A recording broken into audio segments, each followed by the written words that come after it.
Transformer का EMF equations क्या होता है वो देखना है। EMF equations of transformer, this equations measured in RMS value.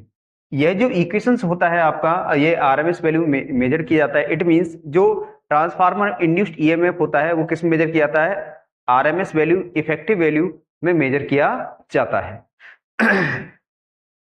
यहां देख रहे हो एक साइनसॉइडल है आपकी, साइनसॉइडल, और ये साइनसॉइडल आप 360 डिग्री का एंगल्स बनाते हुए कंप्लीट साइकिल्स बना रही है। इसमें टाइम पीरियड दे रखा है T/4, π/2, ये सब चीजें यहाँ पर दिखा रखी है। T/4 यहाँ से यहाँ तक टाइम पीरियड होगा, फिर टाइम पीरियड T/4, फिर T/4, फिर T/4, इट मींस एक टाइम पीरियड एक बन जाएगा। फिर देखना है, let the flux in the magnetic core at any instant by given phi बराबर phi M sine omega t. तो मैंने मान लिया कि मैग्नेटिक कोर जो है उसमें कुछ क्षण के लिए जो जनरेट होने वाला फ्लक्स है वो क्या है? फाई बराबर phi M sine omega T है। फाई एम क्या है? मैक्सिमम फ्लक्स है। ओमेगा क्या है? एंगुलर फ्रीक्वेंसी है। एंगुलर फ्रीक्वेंसी क्या होगी आपकी? 2πf होगी। यूनिट क्या होगी? रेडियन पर सेकंड। ध्यान रखना, आपके एग्जाम पूछे जाने वाली चीजें। टी बराबर क्या है? Time in second. अब देखना है आपको यहां पर, the AC flux phi M phi induced EMF in the primary winding. तो ध्यान रखना, according to Faraday law, Faraday नियम के अनुसार जो एसी फ्लक्स है, ठीक है, एसी फ्लक्स के कारण आपकी प्राइमरी वाइंडिंग के अंदर इंड्यूस्ड ईएमएफ पैदा होता है। तो इंड्यूस्ड ईएमएफ क्या होगा? E1 बराबर minus N D phi upon D T. जो फ्लक्स होगा, फ्लक्स मैंने यहां से लिया और यहां पर रख दिया, तो ये क्या कर रहा हूं मैं? यहां पर डिफरेंशियल कर रहा हूं। यहां पर क्या कर रहा हूं मैं? डिफरेंशियल। टाइम के रेस्पेक्ट में जो फाई है उसका क्या कर रहा हूं मैं? यहां पर डिफरेंशियल। तो डिफरेंशियल किया तो minus N one omega phi M cos omega T आया। क्या मैं इसको E1 बराबर minus N one omega phi M sine omega T minus 90 degree लिख सकता हूं? तो लिख सकता हूं। जब तो साइन 90 का मान कितना आएगा? कितना आएगा? 1 आएगा। तो माइनस है ही, माइनस माइनस, तो omega N one phi M ये वैल्यू निकल के आ जाएगी। अब क्या है कि ये जो वैल्यू दे रखी है, ये वैल्यू क्या है? E1 है। तो peak value of the induced EMF, जो इंड्यूस्ड ईएमएफ मान है, इंड्यूस्ड ईएमएफ है, उसका ये शिखर वैल्यू है। शिखर वैल्यू को या पीक वैल्यू को बताएगी। और वी नो दैट, हम जानते हैं कि ई आर एम एस बराबर क्या होता है? ई मैक्सिमम बटे अंडर रूट 2 होता है। तो ई मैक्सिमम की जगह वैल्यू मैं पुट करता हूं कहां से? यहां से, इक्वेशन सेकंड से। तो रखा omega N one phi M अब बटा अंडर रूट 2। तो ओमेगा की वैल्यू कितनी आएगी? 2πf, ये पुट कर दिया मैंने। तो ई आर एम एस बराबर 2πf N one phi M बटे अंडर रूट 2। 2π जो वैल्यू है इसको मैं अंडर रूट 2π भी लिख सकता हूं और 4.44 भी लिख सकता हूं। तो फाइनली मैं इसको मैं ऐसे भी लिख सकता हूं, ई आर एम एस बराबर 4.44 phi M F N one. Phi M maximum flux, F frequency, N number of turns. अब नोट में लिखा है यहाँ पर एवरेज ईएमएफ। ट्रांसफार्मर का जो एवरेज ईएमएफ होता है वो मैक्सिमम फ्लक्स पर, फ्रीक्वेंसी पर, number of turns per depend करता है। आरएमएस ईएमएफ जो होता है वो ये होता है। इसको मैं ऐसे भी लिख सकता हूं कि यह फाई एम जो है, फाई बराबर क्या होगा आपका? B equal to phi upon maximum flux density, sorry flux density जो होगी वो फाई अपॉन ए के क्या होगी? इक्विवेलेंट। जब मैं फाई की वैल्यू निकालूंगा तो कैसे लूंगा? फाई बराबर बी एम ए आई। तो यहां मैं वैल्यू पुट किया तो इस तरीके से भी लिख सकता हूं, ई आर एम एस बराबर 4.44 B M A I F है। तो बी एम तो मैक्सिमम फ्लक्स डेंसिटी होगी, ए आई क्या होगी? यहाँ पर जो आयरन कोर है जो उसका जो एरिया होगा, ठीक है ना, और एफ एन वन, ठीक है। तो इस तरीके से ट्रांसफार्मर का जो ईएमएफ इक्वेशन है वो कंप्लीट होता है। और इससे रिलेटेड अब जो भी प्रॉब्लम है, डाउट है, वो आगे लेंगे, ठीक है। और इसके बाद नेक्स्ट टॉपिक लेने वाला हम ट्रांसफार्मर का ट्रांसफॉर्मेशन रेशो, क्योंकि इसी को रिलेट करते हुए चले। एक्समर के अंदर नेक्स्ट टॉपिक लेने जा रहे हैं जिसका नाम है ट्रांसफॉर्मेशन रेशो। ट्रांसफॉर्मेशन रेशो क्या है वो पढ़ेंगे आज, ठीक है। तो देखिए, ट्रांसफॉर्मेशन रेशो ऑफ एक्समर, जो एक्समर है उसका ट्रांसफॉर्मेशन रेशो क्या है वो देखना है। The ratio of secondary turns and to and primary turns N one non transformation ratio, ठीक है। तो ये ट्रांसफार्मर है और इसका ये है आपका प्राइमरी साइड और ये है आपका कौन सा? आपका सेकेंडरी साइड, ठीक है ना। तो इनका जो रेशो होता है वो होता है n2 अपॉन n1, ठीक है ना। तो क्या है आपका ट्रांसफॉर्मेशन रेशो? तो इट्स डिनोटेड बाई, इसको k या फिर a से डिनोट करते हैं, इसलिए a equal to n2 upon n1। n2 क्या है? सेकेंडरी टर्न्स, और N1 क्या है, प्राइमरी टर्न्स। तो इसको हम ऐसे ही लिख सकते हैं, ये equal N2 upon N1, E2 upon E1, I1 upon I2, under root Z2 upon Z1। तो यहाँ E2 क्या है, सेकेंडरी के अंदर EMF, E1 क्या है, प्राइमरी के अंदर EMF, ये क्या है, प्राइमरी टर्न्स, ये क्या है, सेकेंडरी टर्न्स, ठीक है ना, सेकेंडरी टर्न्स। ये क्या है, प्राइमरी टर्न्स, ये क्या है आपका सेकेंडरी EMF, और ये क्या है आपका प्राइमरी EMF, ये क्या है प्राइमरी करंट, और ये क्या है आपका सेकेंडरी करंट, ठीक है ना। ये क्या है आपका सेकेंडरी इंपीडेंस, और ये क्या है आपका प्राइमरी इंपीडेंस, ठीक है ना। तो ट्रांसफॉर्मर रेशो क्या है, अब देखना है यहाँ पर, से दैट कहा जा सकता है कि transform power rating, power not change, transforming power क्या है वो कभी चेंज नहीं हो सकती। अब यहां आप देख लो पावर चेंज कैसे नहीं हो सकती, देखें यहां पर N2 अपॉन N1 बराबर E2 अपॉन E1 बराबर I1 अपॉन I2। तो मैं ये ले लेता हूं ये वाला भाग, तो क्या हो जाएगा यहाँ पर E2 I2 बराबर E1 I1, और इसको क्या कहेंगे हम लोग P1, इसको क्या कहेंगे हम लोग, सॉरी इसको क्या कहेंगे P2, इसको क्या कहेंगे हम लोग P1। तो कहने का मतलब प्राइमरी जो है, प्राइमरी के अंदर पावर है, सेकेंडरी के अंदर पावर है, वो क्या हो रही है यहाँ पर बराबर हो रही है। तो ट्रांसफार्मर में हम दो राशियां हैं जिनको दो क्वांटिटीज, एक तो फ्रीक्वेंसी और एक है पावर, इनको दोनों को कभी भी नहीं बदल सकते, मतलब कांस्टेंट रहने वाली कंडीशन है। फॉर एन आइडियल ट्रांसफार्मर, एक आइडियल ट्रांसफार्मर जो होता है, एक आदर्श ट्रांसफार्मर जो होता है, उसकी केवीए रेटिंग जो होती है is same on both sides of the transformer, transformer के दोनों side, it means primary side और सेकेंडरी साइड, दोनों साइड में क्या होती है, उसकी केवीए रेटिंग क्या होती है, सेम रहती है, ठीक है ना। तो ट्रांसफार्मर केवी रेटिंग क्या होती है, नॉट चेंज, उसको चेंज नहीं किया जा सकता, ठीक। अभी आपको बताए तो as per IEEE institute for electrical and electronics rules के according transformation ratio of a transformer, एक ट्रांसफार्मर का transformation ratio can not be less than 1, कभी भी एक से कम नहीं हो सकता, एक के बराबर होगा या फिर उससे क्या होगा, कम होगा, ठीक है ना। कभी भी क्या होता, एक से कम नहीं हो सकता। नोट, अब इन नोट से यहां से आपके बहुत सारे एग्जाम में क्वेश्चन आ चुके हैं। If transformation ratio equal to 1, अगर कभी भी ट्रांसफॉर्मेशन रेशो एक ए बराबर 1 होता है तो वहां ट्रांसफार्मर कौन सा होगा, आइसोलेशन ट्रांसफार्मर होगा। इसका मतलब यह है कि ए बराबर N2 अपॉन N1, ठीक है ना। तो वहां पर क्या होगा, प्राइमरी और सेकेंडरी जो वाइंडिंग होगी उनका जो रेशो का, जो प्राइमरी और सेकेंडरी जो वाइंडिंग होंगी उनका टर्न रेशो क्या होगा, 1:1, टर्न रेशो भी 1:1 होगा, EMF रेशो भी 1:1 होगा, करंट रेशो भी 1:1 होगा। तो ध्यान रख लेना इन सब में क्या होता है, 1:1 की कंडीशन बनेगी। अब यहाँ पर अगर एक ट्रांसफार्मर जो स्टेप अप ट्रांसफार्मर है, अब स्टेप अप ट्रांसफार्मर होगा तो क्या होगा वहां पर N2 ग्रेटर देन N1, मतलब सेकेंडरी में टर्न ज्यादा होंगे प्राइमरी की अपेक्षा, तो वहां पर हमेशा ही ट्रांसफॉर्मेशन रेशो क्या होगा, एक से ज्यादा होगा, ठीक है। अगर वहां पर स्टेप डाउन ट्रांसफार्मर है तो वहां पर क्या होगा, N2 लेस देन N1, अरे होगा कि नहीं होगा, N2 लेस देन N1, तो वहां पर स्थिति ये बनेगी, ठीक है ना। और अगर A बराबर 0 की कंडीशन बन जाए तो नो ट्रांसफार्मर बोल सकते हैं, वहां ट्रांसफार्मर की कंडीशन बन ही नहीं रही, मतलब यह है कि सेकेंडरी साइड में कोई वाइंडिंग है ही नहीं। अब सेकेंडरी साइड में कोई वाइंडिंग है ही नहीं तो ट्रांसफार्मर कह सकते हैं उसको, तो कांट से ट्रांसफार्मर उसको नहीं कह सकते, नहीं बोल सकते, ठीक है।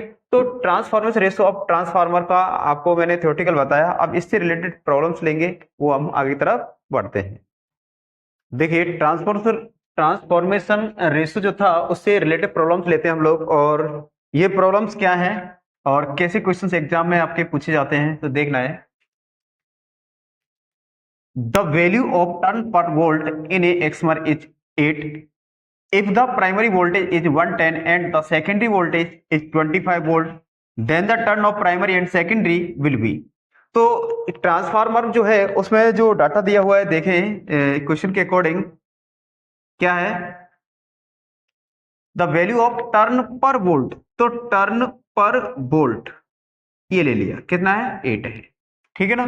If the primary voltage is 110, अगर प्राइमरी वोल्टेज जो है वो जिसको बोल दिया हमने V1, वो कितना है आपका 110, ठीक है। And the secondary voltage is 20। तो सेकेंडरी वोल्टेज क्या माना है, मैंने माना क्या दिया है, गिवन आपको 25 volt. Then the turn of primary and secondary will be, तो ये कह रहा है कि प्राइमरी में टर्न कितने होंगे और सेकेंडरी में टर्न कितने होंगे। ये डाटा आपको गिवन है, ठीक है ना, डाटा क्या है, गिवन है। तो यहां देखना है आपको N1 अपॉन V1 इक्वल 8 दे रखा है आपको,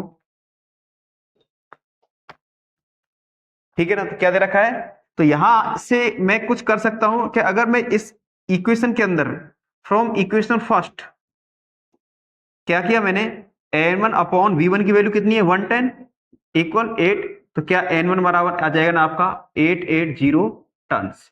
तो प्राइमरी में टर्न्स कितने आ गए आपके 880।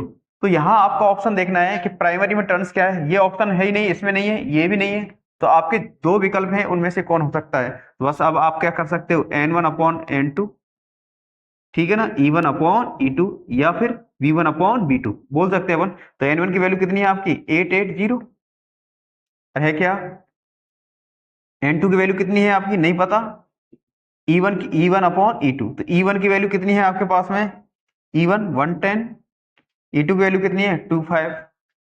तो कट कर सकता हूं मैं कुछ, ये इससे कट कर दो 10 हो गया। तो N2 बराबर आपका आएगा 8 इंटू 2 5 अपॉन 11, ये कितनी बार चला जाएगा आपका 8 बार, ठीक है ना। कितना हो जाएगा 40 और 16 कितना हो जाएगा आपका 200। तो कोई है ऑप्शन, गलत बोल दिया था मैंने, 40 16 और 4 कितना होगा 20 200। तो यहाँ 200 होना चाहिए, कितना होना चाहिए 200। तो राइट आंसर कौन सा हो जाएगा आपका 200, ठीक है। नेक्स्ट क्वेश्चन नंबर दूसरा आप कीजिए।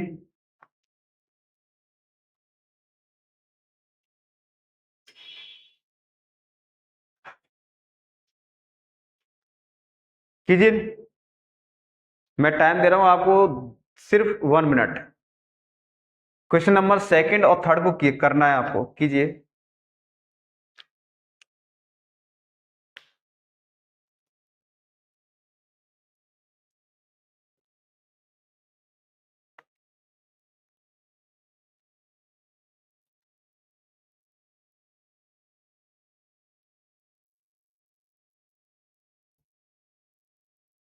देखो, if the reciprocal of A, reciprocal का मतलब होता है विपरीत, उल्टा, व्युत्क्रम, ठीक है। If the reciprocal of A transform is 21, तो ए जो वैल्यू है इसकी रेसिप्रोकल वैल्यू कितनी रखी है 1 अपॉन 2 1 अपॉन कितना है 21, ठीक है। द रेशो ऑफ, अब क्या कहता है, ratio of current and second primary, तो I1 अपॉन I2, ये वैल्यू निकालनी है। तो आराम से निकाल सकते हैं, A equal to I1 upon I2 था, इसकी वैल्यू कितनी है 1 to 1 upon Y1 upon I2, तो ये रेशो निकल गया, कौन सा आएगा 1 अपॉन 2 1, ठीक है ना।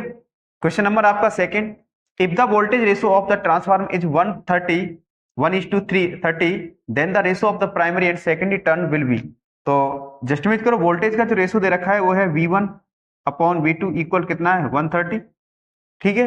Then the ratio of primary and secondary turns, तो प्राइमरी और सेकेंड टर्न क्या होगा बराबर ही होगा N1 अपॉन N2, अरे होगा कि नहीं होगा, क्या ये था V1 upon V2 equal N1 upon N2 equal I1 upon I2, तो कौन सा राइट आंसर हो जाएगा 1:30। उतार लीजिए, नोट करो जल्दी से।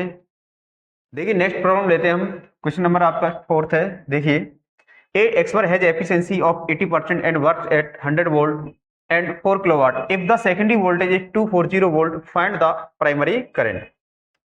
तो निकाल सकते हैं हम P equal to V1 I1, कितना पावर दे रखा है 4K को कैसे लिख सकते हैं अपन 4000, V1 कितना दे रखा है वर्क एट 100 वोल्ट, तो जो 100 वोल्ट क्या है वो यहाँ पर बोल सकते हैं प्राइमरी साइड का वोल्टेज है V1, तो ये 2 0 से 2 0 कैंसिल, ठीक है ना। यहाँ I1 सॉरी, तो क्या आएगा I1 बराबर IP बराबर कितना आएगा 40 है, तो राइट आंसर कौन सा है इस पर option 40 ampere. Next question number है, in a transformer the ratio of primary to secondary is 9:4, if power input is P1, what will be the ratio of the power output to the power input? ठीक है ना। तो question आपके सामने, थोड़ा सा सोचें क्या इसका राइट आंसर आना चाहिए, बताइए। हाँ लक्ष्य कीजिए इस सवाल को। सवाल को वास्तव में बता रहा हूं, सॉल्यूशन करने की जरूरत नहीं है, कॉन्सेप्ट अगर क्लियर है तो आप आसानी से कर सकते हो। मैं बता चुका हूं, देख लो, कोई नहीं छोड़ो। एक ट्रांसफार्मर है, उसकी प्राइमरी सेकेंडरी का जो रेशो कितना है 9:4 है। ठीक है ना। ये कह रहा है कि किसका, प्राइमरी एंड सेकेंडरी, है ना, प्राइमरी एंड सेकेंडरी रेशो कितना है। तो मैंने प्राइमरी ये ले लिया और सेकेंडरी ये ले लिया, इसका रेशो कितना है 9:4। इफ पावर इनपुट P1, अगर पावर जो है P1 है, इनपुट क्या है P1 है, what will be the ratio of the power output, तो बटा पावर आउटपुट। तो मैंने क्या कहा था, P1 बराबर P आउटपुट, क्या होगा 1:1। ट्रांसफार्मर में दो ही ऐसी कंडीशन है, एक तो दो क्या तीन मान सकते हैं अपन। एक तो केवी रेटिंग जो होती है आपकी आइडियल ट्रांसफार्मर की, प्राइमरी साइड और सेकेंडरी साइड कभी नहीं बदलती। एक क्या है, उसकी पावर है, primary side secondary side same रहती है। और एक क्या है, उसका फ्लक्स कांस्टेंट रहता है, जिसको बोलते हैं फ्लक्स कांस्टेंट रहता है, तो फ्रीक्वेंसी क्या रहती है उसके अंदर, कांस्टेंट रहती है। ठीक है ना। तो क्या आंसर आने वाला है इसमें 1:1, क्योंकि ट्रांसफार्मर में पावर कभी भी बदलती नहीं है। पावर कैसी रहती है, कांस्टेंट रहती है। फ्रीक्वेंसी कैसी रहती है, कांस्टेंट रहती है। और फ्लक्स कैसा रहता है, कांस्टेंट रहता है, ध्यान रखना। तो राइट आंसर कौन सा होने वाला है आपका 1:1, राइट आंसर है डी। फिर ए 3 phase transformer has its primary delta, एक 3 फेज ट्रांसफार्मर है, ठीक है। तो प्राइमरी क्या है, डेल्टा में है, ये लो, ये प्राइमरी साइड है। और सेकेंडरी साइड जो है वो क्या है आपका, स्टार है। बोल सकते हैं 3 फेज ट्रांसफार्मर है, कौन से कनेक्शन इसमें, स्टार और डेल्टा, ठीक है ना। Connected and secondary in star, primary turn ratio पर फेज इज, तो प्राइमरी कहाँ है, प्राइमरी टर्न रेशो पर फेज कितना है, प्राइमरी में टर्न रेशो कितना है, प्राइमरी साइड में टर्न रेशो कितना है पर फेज, टर्न रेशो कितना है 5, ठीक है ना। तो प्राइमरी क्या करें, primary secondary to primary turn ratio, secondary to primary turn ratio